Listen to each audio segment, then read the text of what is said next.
పాండవులు రాజసూయ యాగం చేసి శ్రీకృష్ణుడికి అగ్రపూజలు అందించిన తరువాత శ్రీకృష్ణుడు అక్కడి నుంచి ద్వారకకు తిరిగి వెళ్ళిపోతాడు.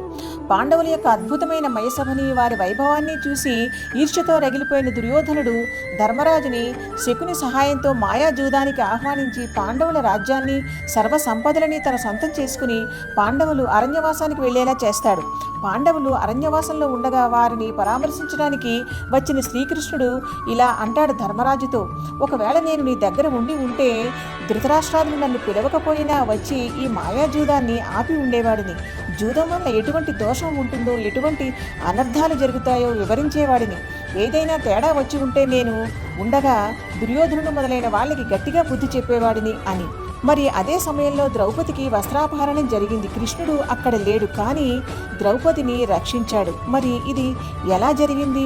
ద్రౌపది ఆపదలో విశ్వాత్మ విశ్వవ్యాపక నన్ను రక్షించు అని కృష్ణ పరమాత్ముని వేడుకుంది, అందుకే రక్షించాడు. కాబట్టి ఇక్కడ కృష్ణ పరమాత్మ ఉండటం అన్న మాటకి అర్థం ఆయన అక్కడ వ్యక్తిగతంగా భౌతికంగా ఉండటం కాదు. నేను ఆ సమయంలో ఇంద్రప్రస్థంలోనూ ఆ సభలోనూ లేకపోవటం కాదు.